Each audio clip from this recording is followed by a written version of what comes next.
Bienvenidos a los diálogos de Infomediterránea, la plataforma de información marina. Soy Miquel Ortega. Hoy vamos a hablar de las dinámicas principales del turismo en el Mediterráneo español. ¿Por qué fases ha pasado? ¿Cuáles son los actores principales? Y cuáles son algunos de sus retos. Para ello contamos con Iván Murray, que es un experto en análisis del fenómeno turístico balear, español y global, y es doctor en Geografía por la Universidad de las Illes Balears y máster en Sostenibilidad Ambiental de la Universidad de Edimburgo. Actualmente es profesor en el Departamento de Geografía de la Universidad de las Illes Balears. Bueno, buenos días, Iván. En primer lugar, muchas gracias por aceptar nuestra invitación y bienvenidos a los diálogos de Infomediterránea. Buenos días, Miquel. Muchas gracias por la invitación. Bueno, pues querríamos comenzar la entrevista haciendo un breve recorrido histórico al turismo, porque nos parece que puede ser útil para entender dónde estamos y cuáles son los retos hacia los que nos movemos. Así que quizás empezamos por un capítulo que publicaste recientemente en un libro que se llamaba La cara oculta del turismo, en el que creo que explicas muy bien la dinámica del turismo de masas europeo en los últimos años y nos sugieres que nos remontemos a los años 50, ¿no? Tras la crisis producida en la Segunda Guerra Mundial, donde se estructuran pues, las principales piezas angulares del modelo actual, que tú comentas que son unos espacios centrales de mando, unas periferias de producción turística y un proletariado turístico. Bueno, ¿nos puedes explicar un poco más estos inicios del turismo europeo y, bueno, qué rol juegan en estas primeras fases las empresas, la costa mediterránea, los ciudadanos españoles? Bueno, en primer lugar hay que entender que la producción turística que se va articulando en el escenario de posguerra, después de la Segunda Guerra Mundial, cumple tanto un papel geoeconómico central como otro de tipo geopolítico. En este sentido, los cuadros de mando del capitalismo global, fundamentalmente en base europea, pues llevan a cabo lo que será ese proceso de reconstrucción que se calificó fordista, vinculado pues a esa producción en masa, dedicado a unas supuestas clases que iban ascendiendo hacia esas clases medias con mayor poder adquisitivo, etcétera, etcétera. Además, en un momento de que se están, digamos, resolviendo las tensiones capital-trabajo mediante el Estado a través de esa fórmula que se llamó y se conoció como el estado del bienestar. En ese contexto tenemos una cantidad ingente de capitales, sobre todo a través de la ayuda norteamericana, el conocido como Plan Marshall, que está destinado fundamentalmente a un proceso de reconstrucción europea espectacular.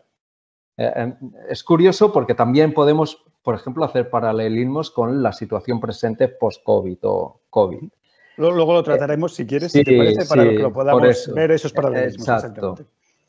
Y en ese contexto, la Europa mediterránea, buena parte de ella vinculada a la Europa fascista, en un primer momento queda desvinculada o descolgada del proyecto del Plan Marshall, pero cuando se empiezan, digamos, a reposicionar las piezas en el tablero del nuevo orden internacional, sobre todo en el contexto ese de Guerra Fría entre los dos bloques, etcétera, etcétera, parece que ya la España fascista o otras regiones del Mediterráneo que podían tener pues esos aires fascistoides ya no son el enemigo, sino que potenciales aliados y, por tanto, tendrán que ser absorbidos por parte de todo el sistema que, digamos, institucional internacional y son, que digamos, progresivamente adaptados. En ese momento se empiezan a desplegar inversiones por diferentes vías y canales.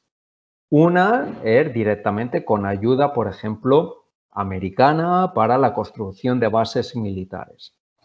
Y otra será a través de capital de origen yanqui, norteamericano en este sentido, que se traslada a los países centroeuropeos y que luego digamos, mutará y derivará hacia, en este caso, la península ibérica, en forma de divisas turísticas que irán a alimentar, digamos, esa industria turística que se está poniendo en marcha.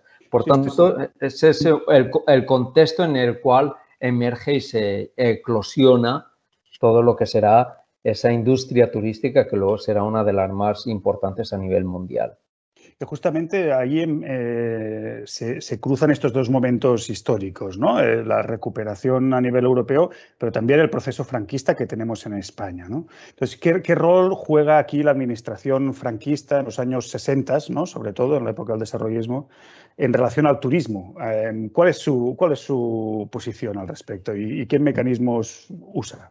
Sí, a ver, hay un mantra que se ha oído de manera cansina, que es que el turismo fascista o el turismo franquista durante esa época es un turismo sin planificación, lo cual es totalmente absurdo. Es decir, hay un proyecto clarísimo en el cual esas naturalezas baratas, para hacer un símil con Jason Moore, ¿no? Con sus reflexiones sobre la producción de la naturaleza barata como un elemento clave en el proceso de acumulación del capital, pues esas naturalezas baratas en las que estaban en espacios periféricos con sociedades y comunidades que habían sido aplastadas por el régimen o que podían serlo y además que eran periféricas, por tanto con un escasa capacidad de resistencia social, etcétera, pues en esos espacios es donde aterriza buena parte ese proyecto que digamos de transformación del litoral español. Además, si nos fijamos, es muy selectivo. No es que se dé en cualquier lugar, sino que son determinados espacios de la costa y principalmente los insulares, que están todavía más apartados y a través de ese, que digamos, proyecto político, pues una de las principales operaciones que se llevan a cabo, por ejemplo, es la de construir grandes infraestructuras para vehicular pues todo lo que será ese proceso de producción turística que se pondrá en marcha en ese momento. Además, por ejemplo, en el caso de Málaga tenemos un conocido, que digamos, personaje, que será una de las familias, que digamos, de la aristocracia política, turística, empresarial de la zona, como es Bolingbiguel, que es quien hizo el pago del Dragón Rapid para que Franco pues, llevara a cabo el golpe de Estado. Por tanto, vemos unas claras vinculaciones entre lo que será esas élites que se van fraguando a calor del franquismo y luego esos espacios periféricos seleccionados para transformarse en los grandes polos de producción turística. En este sentido, es un proceso similar al que hay, ¿no?, en otros ámbitos económicos, donde esta vinculación entre elementos claves que incluso muchas veces pasan por los ministerios o por los equipos gubernamentales, ¿no?, del franquismo, y luego se ven claramente beneficiados de un tipo de políticas bastante controladas, ¿no? Y aquí, en algunas de tus publicaciones, señalas que es donde empieza a establecerse las primeras relaciones entre el sector turístico y los procesos inmobiliarios, ¿no?, a partir de los años 60. ¿Nos puedes explicar un poco cómo funciona esta dinámica? ¿Son los mismos actores? ¿Son actores diferentes? ¿Es el turismo que arrastra el inmobiliario que arrastra el turismo? Y un poco si ves una evolución temporal respecto a nuestra situación actual o más o menos se producen las mismas dinámicas. A ver, se van dando de manera simultánea esos ciclos que nosotros hemos denominado turístico-inmobiliarios. Van muy de la mano. Por un lado, hay que pensar que la producción turística no es una producción etérea que se realice en el aire, sino que requiere de potentes transformaciones de la naturaleza, sobre todo del espacio, ¿no? Un espacio construido, apropiado, transformado para albergar las fábricas turísticas, pero también toda otra serie de espacios de reproducción social, porque esos espacios de producción turística al mismo tiempo se convierten en polos de atracción de ese proletariado turístico que va de otras zonas de esa España que se va vaciando hacia otra España que se va rellenando. En este sentido, los espacios de producción turística son, podríamos decir, sumideros, ¿no?, de población rural de otras zonas de España y, de nuevo, allí es un proyecto político dirigido por esas élites empresariales que incluso en el caso de Ibiza se dan casos de empresarios fletando aviones para llevar un pueblo entero de Extremadura hacia Ibiza para trabajar las mujeres de camareras de hotel, de limpiadoras de habitaciones y tal, y los hombres en la construcción de los hoteles. Hoteles que además en esos momentos están funcionando sin estar terminados todavía. Incluso hay quejas de turistas que han comprado las vacaciones allí y se han encontrado pues que mientras estaban pasando las vacaciones había los obreros en las obras, etcétera, etcétera, ¿no?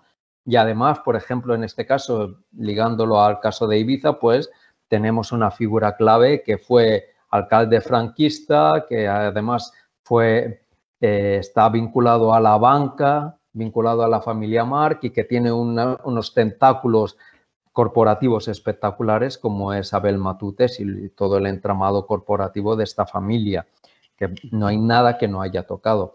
Y en esos años ya se ve de manera muy estrecha cómo intereses urbanísticos y turísticos van casi siempre de la mano. Y en este proceso, digamos, de amplificación de la base turística, en sentido territorial, pero también de masas, ¿no? de movimiento de población, tanto para hacer los servicios como clientes, ¿no? El tema de la vinculación con los turoperadores europeos empieza a fraguarse, ¿no? ¿O es posteriormente? Es que, a ver, sin el vínculo con esos turoperadores centroeuropeos o europeos en general, no se puede entender este proceso de transformación tan brutal. Hay que tener en cuenta que están llegando maletas de divisas directamente a pagar la construcción de hoteles. Había una pequeña trampa, que es que los turoperadores, bueno, extranjeros, capitales extranjeros no podían tener propiedad de inmuebles en esos años, por tanto lo que hacían era tener un testaferro y bueno, más o menos luego ya cuando se empiezan a regularizar para poder tener la participación de esos capitales, de esas corporaciones, pues ya vemos cómo se va dando ya el dibujo más completo. Grandes compañías, veremos posteriormente cómo tienen en su accionariado buena parte de esos turoperadores. Pero los turoperadores son los que ponen el capital que permite la construcción de los hoteles y establecen unas condiciones. Por ejemplo, más o menos establecían que yo pago la construcción, que digamos, pero tú me reservas tantas habitaciones durante un periodo de 10 años, por ejemplo, ¿no? Había una tasa de amortización rápida, en torno a 8 o 10 años. Entonces, es espectacular. Por tanto, ese era el ritmo en esos momentos. Luego, conforme avanza en el tiempo, ¿no? El proceso de turistificación, los actores españoles empiezan a coger músculo, ¿no? Y tú comentas, ¿no? en varias de tus obras que en los años 90 hay una eclosión, ¿no? Y los actores turísticos españoles pasan a trabajar en todo el ámbito global, ¿no? Es decir, ya no es solo el actor receptor, sino que de alguna manera ha habido un proceso de transformación, de transmutación. Explícanos un poco cómo hemos pasado de la situación a la otra y cuál es el contexto. Mira, es curioso estos capitales, sobre todo esas cadenas hoteleras, como por ejemplo el grupo Meliá, ahora se llama Meliá International Hotels, antes era el grupo Sol Meliá, han ido cambiando, luego el Barceló, Riu, Matutes, Iberostar. Casi todos ellos están vinculados a ese capital de los turoperadores. Ya tienen redes internacionales. Luego, no les es extraño moverse en esos ámbitos, ¿no? Esto es importante porque no se trata de una empresa local que de golpe pues aparece pues en Cuba, ¿no? Sino que ya tienen redes establecidas y se produce un cambio notable a finales de los 80, 90. Por un lado, hay una fuerte política española de proyección internacional de las empresas españolas, ¿no? Un fuerte apoyo público, por tanto, que hace el trabajo diplomático y arregla, que digamos, el terreno para que vayan aterrizando estas corporaciones. También estamos, sobre todo, hay que pensar que esa proyección se realiza fundamentalmente en América Latina, y en América Latina es el Caribe. Estamos hablando de una región fuertemente azotada por lo que fue la crisis de la deuda externa. Luego tienen que abrirse en canal para recibir inversiones extranjeras.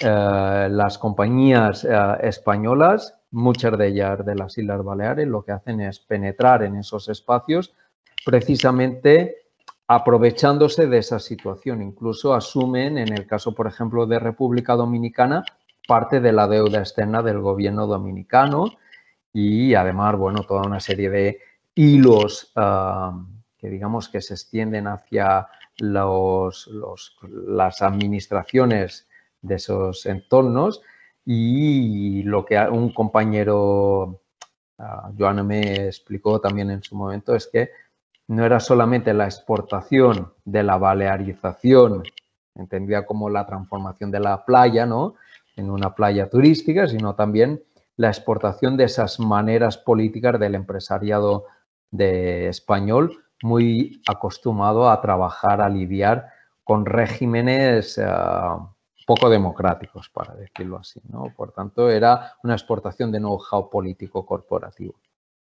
Y en paralelo, ¿no?, a partir de los años 90 hay un boom a nivel mundial, ¿no?, del turismo, crece exponencialmente. Hasta que llegamos al 2008, donde nos encontramos la crisis financiera o financiero-inmobiliaria, ¿no?, en algunos casos. ¿Esto cómo afecta a las dinámicas del turismo? Sí, bueno, de hecho se va expandiendo de manera importante el turismo internacional hasta el año 2007-2008. Se llegan más o menos a unos 870 millones de turistas internacionales a nivel mundial.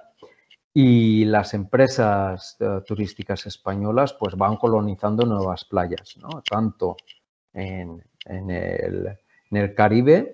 También en el Caribe empiezan a oler que eso del cambio climático, huracanes y tal, están vinculados y tal, y empiezan a diversificar inversiones. Se empiezan a dirigir, por ejemplo, a Brasil, en la costa baiana, sobre todo, pero también en otras zonas de Brasil. En el norte de África, que también habían hecho una incursión, pues con toda la amenaza yihadista, etcétera, etcétera, pues hacen un pequeño repliegue, pero sobre todo es con las primaveras árabes que se repliegan todavía más. Y también, a raíz de haber acumulado músculo financiero, podríamos decir, también hacen el salto hacia lo que serían otras plazas turísticas, fundamentalmente en la Unión Europea, en los espacios urbanos, ¿no? Empiezan a adentrarse en lo que es la producción turística urbana y en el este europeo. Es decir, hacen una proyección buscando otras plazas que, digamos, más seguras y nuevos que, digamos, espacios de acumulación. De hecho, esto es un fenómeno que quería comentar porque afecta mucho a la costa mediterránea, ¿no? Ese paso de la ocupación estrictamente de los espacios de playa, ¿no?, de turismo de sol y playa, y la entrada, ¿no?, casi ocupación de determinados barrios de las ciudades, ¿no?, que es un fenómeno que ha pasado en los últimos, no sé, tú me sabrías decir mejor, pero yo diría que los últimos 10 años, por decir algo así, o es donde se ha manifestado más claramente. ¿Por qué se produce esto? ¿Por saturación? Bueno, ¿por más capital? No. Explícanos un poco cuál es por qué en España pasa esto, ¿no? Bueno, no, a ver, pasa en España, pero pasa que, digamos, bastante generalizado. Al estallar la burbuja financiero-inmobiliaria, es decir, tenemos capitales que, digamos, allí que están ociosos, que necesitan una salida, ¿no? Y uno de los mecanismos a través de los cuales se arregla o se soluciona esa crisis para acoger buena parte de esos capitales será por la vía de acumulación de base turística. Por tanto, la turistificación planetaria en esos momentos coge un nuevo impulso y se convierte en uno de los principales ejes de acumulación que se van, digamos, expandiendo territorialmente y también intensificando en nuevos espacios a través de otras fórmulas a nivel mundial. Y buena parte de esos capitales que habían estado bastante centrados en la producción urbana de base inmobiliaria, ahora empiezan también a interesarse todavía más por la base que digamos turística. Y en esos momentos, en 2008, curiosamente, es cuando nace una compañía, una startup, que mucha gente conoce, que es Airbnb, ¿no? Por tanto, no es de extrañar que, por un lado, con la expansión de la producción turística a nivel mundial, nuevas dinámicas de turistificación, parte de esa burbuja inmobiliaria se va reciclando a través del circuito de comercialización turística, ¿no? Por tanto, será una manera de resolver la crisis del 2008. Es muy interesante, pero también lleva a una profundización en algunas de las contradicciones, ¿no?, en el cual estamos hoy en el día en el turismo. Repasando un poco lo que habías estado trabajando, aparecen como varias contradicciones en simultáneo, ¿no? Una contradicción social, una ecológica y una laboral, si queríamos llamarlo de esta manera, ¿no? Entonces, en las ciudades se evidencia muy claramente. Por un lado, crea tensiones dentro de las ciudades. Por otro lado, el turismo al final durante muchos años fue considerado un éxito, ¿no? La generalización del turismo, un espacio de ocio donde uno deja de ser trabajador y se puede aprender, puede disfrutar. Pero al mismo tiempo es un producto claramente mercantilizado, ¿no?, como nos has estado explicando un poco antes. Entonces, explícame un poco esta contradicción. ¿Dónde estamos en esta contradicción, digamos, social del turismo? Que es muy evidente para todos. Todos somos turistas y al mismo tiempo vemos, incluso en las ciudades, como hemos comentado, los efectos directos. Sí. Bueno, hay que señalar que con la profundización de la vía turística, sobre todo en los grandes espacios urbanos, ha ido eclosionando también la construcción del conflicto social de base urbana en relación a lo turístico y, por tanto, ha ganado proyección. Yo creo que eso hay que celebrarlo porque muchos de esos conflictos sí que estaban latentes, pero, como comentábamos, la producción turística tenía una condición, podríamos decir, espacialmente periférica. Por tanto, no acababa de condensarse en el espacio urbano, que es el espacio que, digamos, del conflicto. La discusión política, ¿no? Exacto.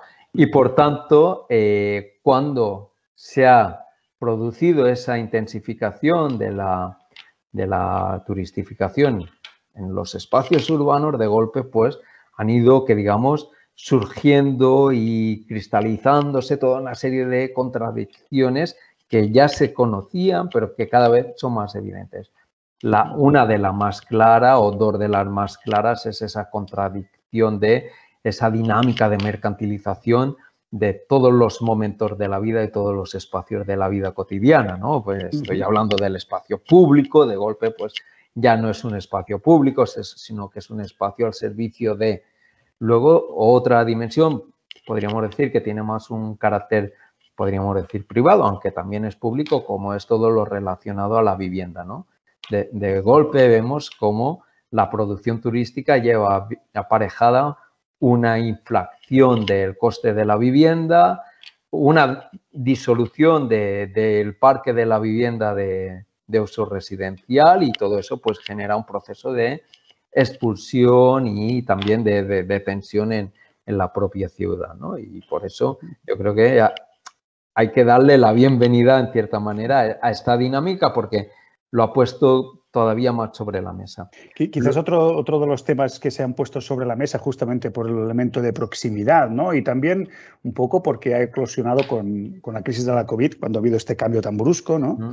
Es el tema laboral, ¿no? De generación de desigualdad asociado a, como mínimo, determinados aspectos del turismo, ¿no? ¿Hasta qué punto el modelo actual del turismo se basa en estos elementos de precariedad laboral que existen, que han sido muy evidentes porque los hemos visto justamente en las ciudades mismo cuando ha producido esta crisis? ¿Hasta qué punto es un elemento intrínseco? ¿Hasta qué punto es un elemento que es subsanable? ¿Dónde estamos en este elemento laboral, ¿no? Sí, esa era, que digamos, otra de las contradicciones que íbamos a comentar. Y básicamente hay que entender que el capitalismo contemporáneo es un capitalismo cada vez más tocado, es decir, un capitalismo senil en una fase de declive secular en el cual cada vez le cuesta más conseguir relanzar la tasa de beneficio, por tanto está en un proceso, podríamos decir, de caída, en unas dinámicas de competencia brutal y además sujeto a lo que se ha llamado la financiarización. ¿Quién gobierna hoy en día las dinámicas productivas? Pues es el capital financiero, y el capital financiero básicamente lo que se caracteriza es por una elevada rotación, por una necesidad de quitarse de encima todo el ropaje que le quite velocidad, ¿no? Como si fuera un atleta, ¿no? Pues el capital financiero necesita agilidad para poder, que digamos,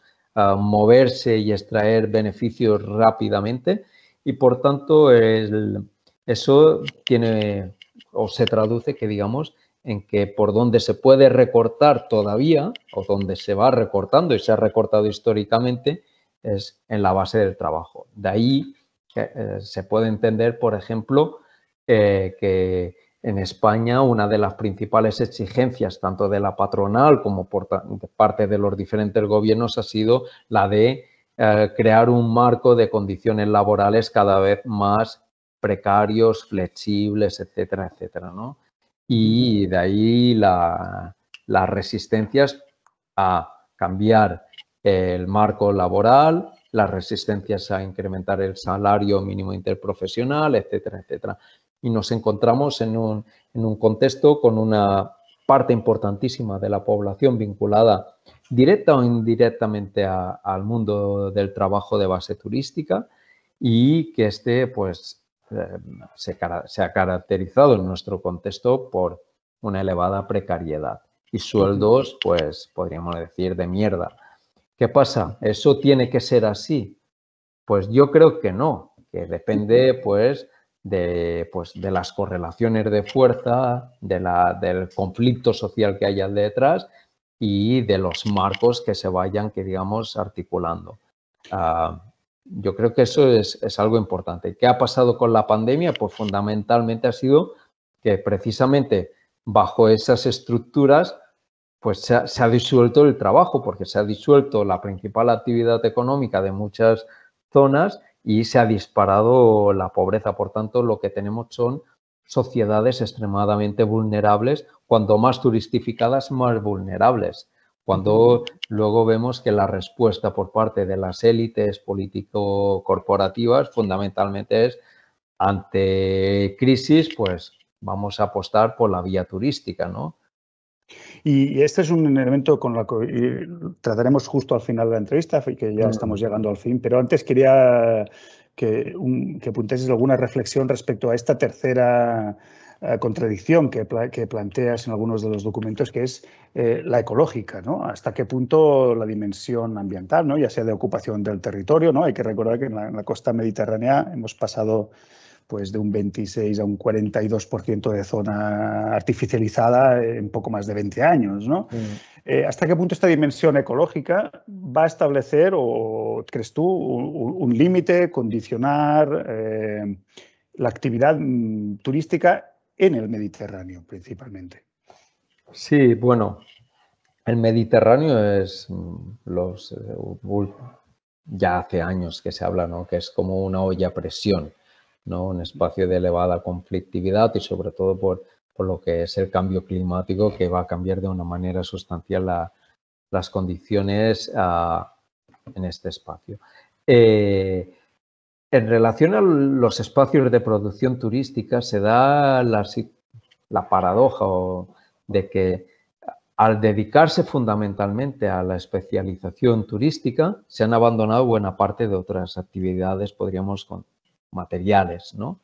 Y el aprovisionamiento material de buena parte de esas sociedades, pues está fundamentalmente deslocalizado, desterritorializado, ¿no? Luego son extremadamente dependientes no solamente de esos flujos de turistas fundamentalmente internacionales que llegan con los aviones para irse pues a pasar 2 semanas en Mallorca o en Ibiza o donde sea, sino que además, para que eso funcione, para que ese sistema pueda funcionar, es decir, para que su metabolismo esté activo, pues requieren materiales y energía que vienen de todas partes, de otras partes del mundo.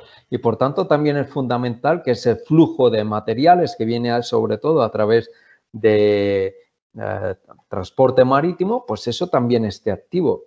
Justo antes de la COVID hubo el temporal Gloria, no sé si te acuerdas. Sí, me acuerdo. Sí. En ese momento, por ejemplo, en las islas, se interrumpió el tráfico marítimo. Pues los supermercados en unos días quedaron desabastecidos.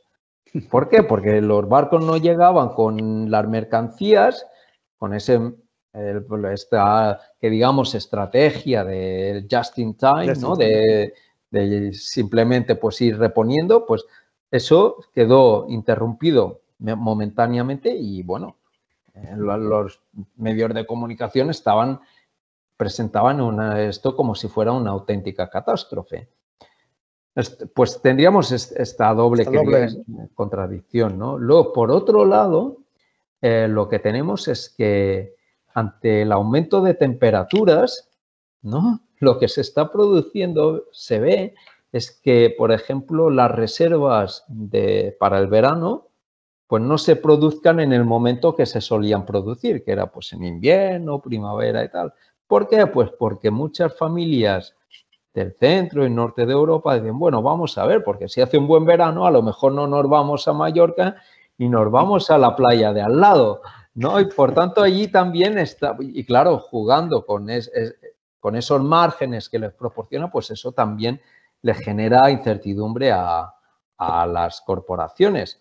Pero es que además las previsiones de que las puntas de calor, las olas de calor en el verano, en los años a venir, pues eso hará que el confort climático cada vez esté más perjudicado y por tanto a lo mejor pues ya no será tan agradable venir al Mediterráneo a pasar las vacaciones.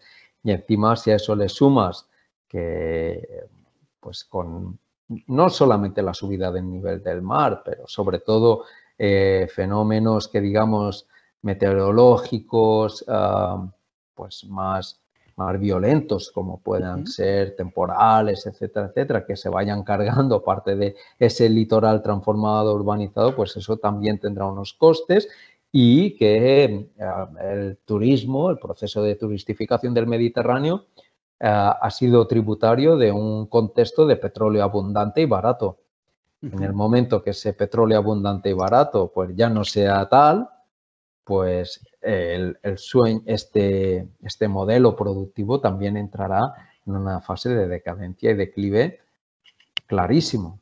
De hecho, hay un elemento de discusión que planteas que yo creo que es bastante interesante, que es, vale, muy bien, pero hoy tenemos algunas zonas de España absolutamente dependientes del turismo. Tenemos las Islas Baleares que lo son a un nivel extraordinario, ¿no?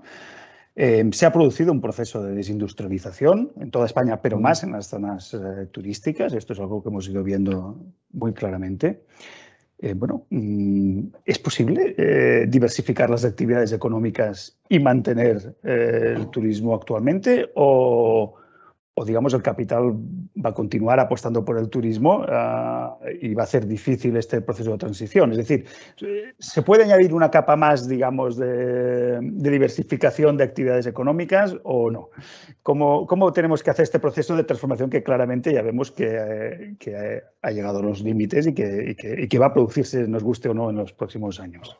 Precisamente ahora estamos con un grupo de colegas trabajando un poco en transiciones postcapitalistas y centrados en la cuestión turística. Y evidentemente una de las cuestiones claves será lo que podríamos llamar la desturistificación, ¿no? Es decir, una sociedad que básicamente de 1 millón y algo de habitantes con 15 millones de turistas, pues eso no se va a poder sostener porque van a cambiar de una manera sustancial las condiciones materiales para que eso sea así. Luego vale más empezar a pensar en ello y apostar para llevar a cabo esa transformación. Es importante también pensar los ritmos. Hay muchos autores que dicen, bueno, ya no es momento para soluciones lentas, sino que es momento para cambios abruptos, radicales en estas materias, ¿no? Y yo creo que, bueno, el tiempo va pasando muy rápido y seguramente si no se toman o vamos tomando colectivamente medidas, pues la situación será muy similar a la que nos encontramos en marzo de 2020, cuando de golpe, ¿no?, las medidas para hacer frente a la COVID pues nos dejaron a todo el mundo fuera de juego. En este sentido, yo, por ejemplo, creo que herramientas útiles podrían ser una renta básica universal de manera pensada también de manera particular para esas sociedades más turistificadas, porque de hecho eso permitiría empezar a crear las condiciones para que las personas empiecen a explorar otras vías, ¿no? Y para empezar ese camino hacia la diversificación. Elementos como en el caso de las islas, pero también hay otros ejemplos de aquí se llama impuesto sobre las estancias turísticas, que aún hay gente que le llama ecotasa, hay un fondo de ese impuesto y tal, pues ese fondo, una parte importante debería ir destinado a ese proceso de desturistificación. Y además, no solamente es como pensar en clave de diversificar la economía, sino también en pensar en su transformación, una transformación que sea de base democrática. Y esto requiere, pues, pensar unas formas de organización de la producción sobre otros, que digamos, otros mimbres, ¿no? Y pensar, pues, un mayor peso del Estado, pero un Estado que no sea un Estado con vocación corporativo-financiera, como puede ser el Estado ya en día en empresas como Iberia o en AENA, etcétera, etcétera, que no ves que haya una diferencia entre el papel del Estado y el papel, por ejemplo, de un fondo de inversión especulativo, básicamente hacer lo mismo. Por tanto, también tendría que repensar cuáles las políticas públicas y su participación en la producción turística. De hecho, esto plantea un reto descomunal, ¿no? Obviamente, como conjunto de sociedad, pero más en el sector turístico, ¿no? Porque uno de los efectos que hemos visto, por lo menos lo hemos visto en Barcelona, que es el ámbito que yo mismo conozco más, es la entrada de fondos de inversión en el sector hotelero, por ejemplo, ¿no? Comprando hoteles. La crisis de la COVID ha acabado poniendo aún más lejos estos centros de decisión, si es que alguna vez, aunque nunca han estado muy cerca, todavía mucho más lejos, ¿no? Entonces, sí. aquí planteas dos dinámicas verdaderamente, incluso territorialmente, muy segregadas, ¿no? Así es. De hecho, la COVID ha acelerado un proceso que ya venía anteriormente. De hecho, justo antes de la COVID, el principal propietario hotelero en España era un fondo, que es un fondo inmobiliario, que es Blackstone, ¿no? Y precisamente a raíz de la COVID, Blackstone ha construido un paquete de inversión, sobre todo pensado para inversión inmobiliaria y asociada a lo hotelero, el mayor que se ha creado en Europa hasta hoy en día. Por tanto, vemos que estos capitales van tomando posiciones. Lo que pasa es que al mismo tiempo que hay que entender cómo funcionan esos, hay que preparar también una agenda para esa transformación más allá del capital y pensar, por ejemplo, en clave de otros sectores, otras actividades productivas que han llevado a cabo procesos de transformación. Un ejemplo claro, por ejemplo, es el agrícola, ¿no? Tenemos, por un lado, todo lo que es el gran paquete financiero corporativo asociado a la producción agroalimentaria, pero por otro lado, esa misma producción agroalimentaria se está desplegando sobre una base agroecológica que es radicalmente diferente. Y si pensamos que como sociedades humanas hacemos otras cosas que no son trabajar y uno le llaman ocio, otros le llaman recreación, etcétera, etcétera. Esos espacios y esos tiempos pues seguirán estando allí y los tendremos que organizar. Si no pensamos en ellos, ya sabemos quién se encargará de pensar en eso. Por tanto, cabe plantear una transformación desde proyectos emancipadores de lo que son esas actividades, esos espacios, esos tiempos, para que no lo haga el capital, sino que lo hagamos desde otros ámbitos. Parece que la verdad es que sí, que es apasionante, que da para mucho de sí. Yo creo que esta idea de repensar el turismo desde la base, ¿no? Que al final es la creación de estos espacios de ocio, la creación de estos espacios diferentes al trabajo exclusivo, ¿no? Y como oportunidades para desarrollar otras formas organizativas diferentes, la verdad es que da mucho de sí. Pero no va a ser hoy, porque ya nos hemos excedido. Así que, Iván, simplemente muchas gracias por ofrecerte a nuestra entrevista. Darte las gracias por darnos una pincelada histórica de los procesos principales que hemos visto en el turismo, que vivimos en el día a día, pero que a veces no son fáciles de interpretar porque no tenemos todas las claves. Y simplemente a los oyentes, espero que os haya resultado interesante la entrevista. Como siempre, si tenéis comentarios o preguntas, lo podéis hacer en infomediterránea.es. Y acabamos pues dando las gracias una vez más a Iván. Muchas gracias y hasta la próxima. Moltes gràcies. Fins a propera.